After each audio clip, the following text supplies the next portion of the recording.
Hey guys, welcome back to the channel. In today's video, I'm going to show you how to connect your Ton wallet to Kucoin. So make sure to stick around till the end. Let's get started. First things first, open up your Kucoin account and log into your credentials. Once you're logged in, head over to the home screen and click on deposit section. Next, under the crypto section, search Ton and select Ton coin. Now you'll need to copy both your Ton deposit addresses and your memo tag.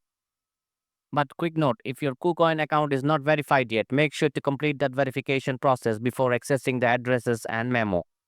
Once you have copied those details, it's time to open up your Ton wallet. Double check that you have enough balance to complete the transfer.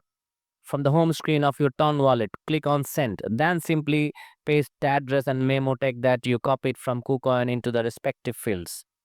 You can also add a comment if you'd like. It's optional. After that, just hit continue. And that's it. That's how you connect your Ton wallet to KuCoin in 2025. Thanks for watching, and I'll see you in the next one. As always, I promised.